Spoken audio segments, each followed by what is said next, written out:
The golf swing can be a very complex and difficult movement as there are so many moving parts to it. But in today's video, I'm going to break it down, make it simple, and give you something to work on at home. My name is Mitchell, this is Mitchell Bynert Golf, and let's get into it.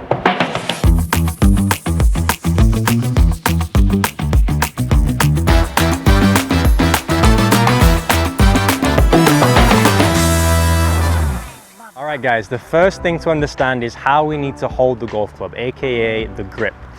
Now I want you to take your club in your left hand or right hand if you're a left-handed player. Place your fingers around the back of the club so the club is resting in the middle of the index finger and at the bottom of the pinky. You're then going to wrap your rest of the hand over, creating a nice V shape with your index finger and thumb that runs up through your right shoulder. Also make sure you can see two knuckles on your left hand. Now, right hand. The right hand just simply rests on the back, and there's three types of grip. We have the interlock, when the pinky on the right and the index finger on the left interlock together. We then have the overlap grip and also the 10-finger grip or baseball grip as well.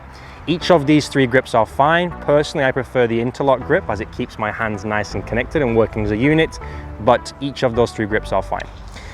Another thing with the grip is make sure that on the right hand you also get a nice V shape running through your right shoulder too, okay? That's the grip taken care of. Next thing is the stance, okay, which is how we stand towards the golf ball.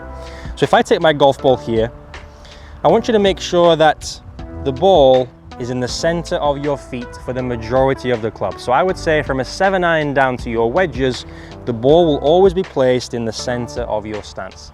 As the club gets longer and into your woods and driver, we want to make sure we shift the feet this way, okay? And the ball is now placed just inside our lead foot. But I've got a 9-iron in hand, which is below a 7. We want to make sure we keep it in the center. As you can see too, my feet are not too wide, not too narrow, more or less shoulder width apart for an iron swing. If I take my driver or a longer club, we do have to have a wider stance to make sure we have a nice stable base, okay? Next thing, very important, is alignment, okay? So for lining up towards our target, there are three things we need to get in line. Number one is the club face, number two are my feet, and number three are my shoulders.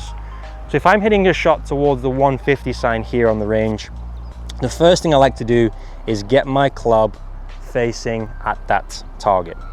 From here, I take my stance and make sure my feet are also parallel to my club face towards my target. And then from here, I take my grip and make sure my shoulders are lined up too. And let's go ahead and hit one from here, why not? So I've just pulled that slightly, but it was a very nice swing. So talking about swing, let's get into it. Now, as you may know, the swing is divided into two parts. We have backswing when the club goes up, and we also have downswing. Let's discuss backswing first. So in the backswing, there are a few checkpoints to get right. So once we've got a nice setup, we then initiate the backswing, first of all, via a push away with the arms, okay? A lot of people I see on the range, they get their hips moving too early, which then rolls the club inside, and some people also get a little bit excessively out this way. We want to make sure we keep our left arm, or right arm if you're left-handed, and your chest connected in the first part of the swing, which keeps the club on plane and also keeps the club face, which is this part, square. So if I show you this from down the line, I want you to really try and emphasize keeping your left arm and chest connected. And this is the takeaway, the first part of the swing. As you can see, my club face is matching my spine angle, and also the shaft, which is this part here, is perfectly on plane. Now from here, I want you to add a little bit of wrist hinge. So wrist hinges like this, whilst you are also rotating your body as well. I'll do that again from the start. So the first part, keeping the left arm and chest connected. From here, I'm going to add a little bit of wrist hinge and rotation of my body. And as you can see, the club is in a perfect position, club face is square, and I've rotated my torso and also my hips. This is your backswing taken care of. Now, from here, A lot of people, to try and generate power, what I see is they pull the club down with their arms, okay? What that does is, more times than not, it encourages or it makes you swing excessively from out to in. So out to in is also known as over the top, and it's when the club gets thrown out of position, which then causes a compensation of some sort to try and shallow the club back out in the downswing. The first part of the downswing should be initiated, and I'll turn and face you this way, by the lower body. As you can see, look how my left hip is starting to rotate and open up, which then automatically brings the club down. There's no need for this pulling motion because automatically, as I mentioned earlier, if I rotate and open up, that club naturally wants to come down towards the golf ball.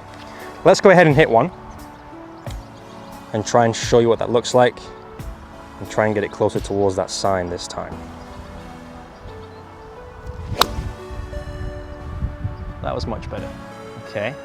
So as you can see, when I'm swinging, I'm not thinking about my arms or my wrists or the club in general. All I'm thinking about on the downswing is getting my lower body to move towards the target and open up, okay? Now, impact position, very, very important too. Once you start to unwind and get your lower body to move first, you can see how impact starts to look a little bit like this. So my left hip, left knee is starting to open up, my trail leg is starting to come inwards, and my hands are in front of the club head at impact. By having the hands further forward at impact, it encourages us to hit down on the golf ball, hitting the ball first, and then the ground after. This is called compression. Getting the club to swing downwards, hitting that ball, and the ground after, okay, making us have good contact. Now, the final piece to this is the finish position, the release. As you saw in those two shots I just hit, when I finished, I had my club resting behind my head, my weight on my lead foot, and also my trail foot in the air like this, okay? Now, what happens is when you start to get this right, it'll feel more easy, it'll feel natural, it'll feel like you're swinging a golf club properly. Really be nice and free and fluid once you finish your swing, okay? With no tension in your body. Let's hit one more. So, lined up towards the flag. Ball in the middle of my stance because I've got a 9-iron in my hand. On the backswing, remember, the first part of the swing is going to be left arm and chest staying connected. From here, wrist hinge and turn.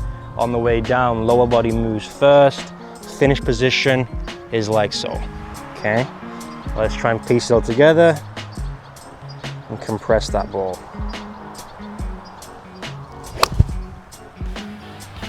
It's a little bit thin, but nevertheless, not a bad strike. So this is a simple way to hit the golf ball and get you hitting better shots out on the golf course. If you enjoyed this video, smash the like button below, drop me a comment too, and I'll see you in the next one.